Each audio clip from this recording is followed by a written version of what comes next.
Yes, I did. I did it again. Same shirt, but this is still several days later. Yeah, I stopped by my record store. Just wanted to say hi to my friend Steve. He wasn't busy. I walked in.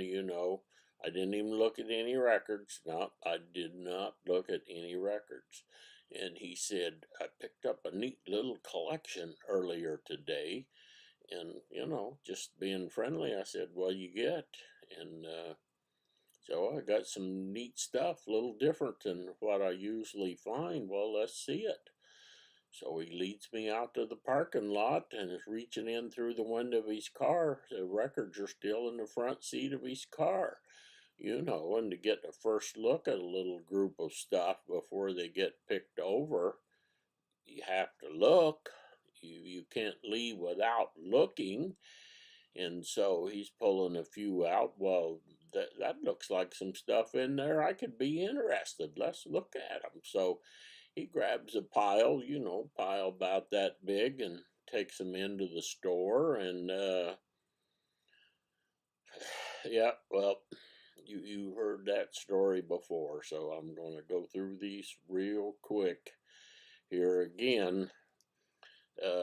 Little different stuff than what you usually get in a little collection. A wide variety of stuff, and a lot of these were from like the late 50s, early 60s.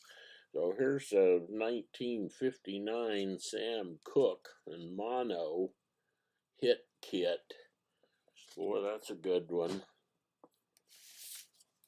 Nancy Sinatra, Country My Way. I never thought that much of her as a singer, entertainer. I picked up one of her records here not too long ago, and then I got another one, and then they're just like potato chips. You can't just have one.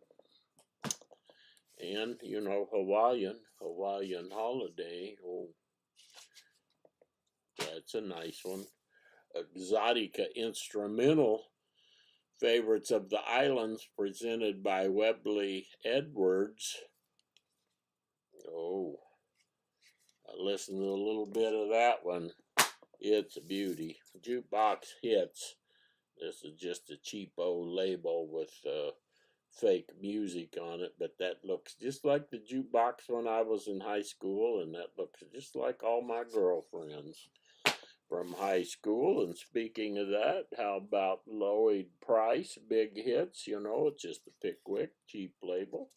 All these records in VG to VG Plus. Joan Jett and the Blackhearts. I love rock and roll. I listened to a little bit of that one. That's a good one. Kenny Rogers. I hate to admit buying this, and this is the first Kenny Rogers I've ever owned, and I wouldn't have bought it, but it's a Japanese press MoFi for $10. And here is the treat of the group. Disney's Trick or Treat 1974. Oh, well, what's special about this? Several things. Get out of there. First off, got the Disney postcard here, and filled out by a little girl with her address and her birthday to get something from Disney. Isn't that sweet? But this record has the inner sleeve, Chris, which is the most important part of the record. You can make a mask, 2 masks, out of the inner sleeve, which is still in good condition. Yep. You can miss a couple meals. I'm trying to miss a couple right now, and I can miss a few more, but you can't miss a record like this.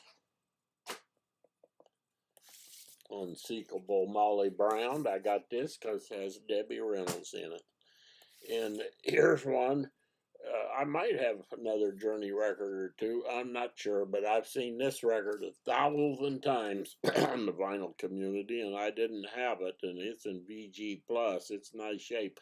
I listened to a little bit of this one. I like it, and it's funny, in this collection of a bunch of records from the late 50s And early 60s, there was practically a whole collection of Journey. And after listening a little bit of that one, I was thinking, I could miss a couple more meals. I should have got the rest of them.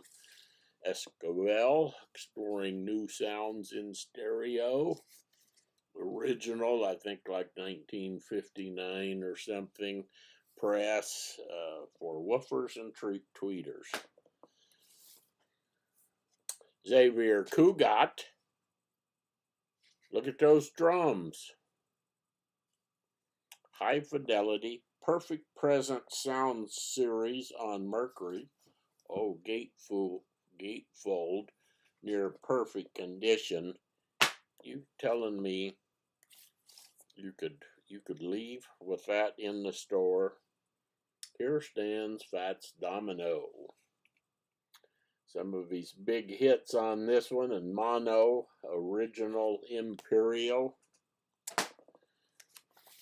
And here's probably a pretty scarce one, Fats Domino Swings.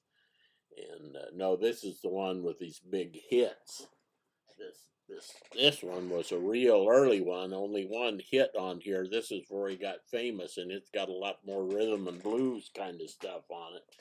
This is the one that says on the front here, 12 million records sold, and this is like 1959. Bunch of his big hits on there. And I don't know that I have any surf music, and Steve said, oh, this was one of his favorites. This is actually a fairly scarce record, Dick Dale Surfer's Choice. If you're homeless, you can live down at the beach, and you live down at the beach, you might as well take up surfing. One little special treat was in that group of records. Tiny Tim. And the interesting thing about this Tiny Tim, this is a bootleg. Now, the Rolling Stones got bootlegged, and all of them other guys, the Grateful Dead and Bob Dylan, all them big-time famous guys, they got bootlegs, but I bet you didn't know Tiny Tim had a bootleg record issued. Quick little story here. When my first wife and I split up, she said, don't come home this weekend. I'm going to be moving out, and I'm just going to take a few things. So, okay. And then, a week later, I go home.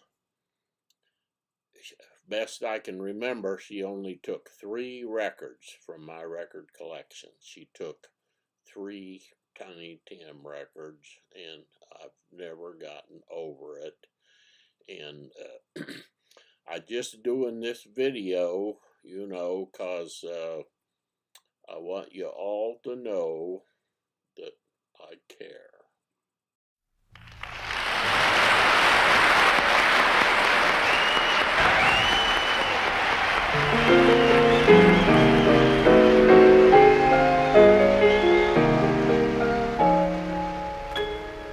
If your heart's in doubt, my love, worried about my love, then all your fear is only foolish fancy, dear.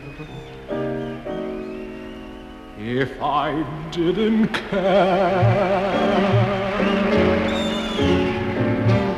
more than words can say,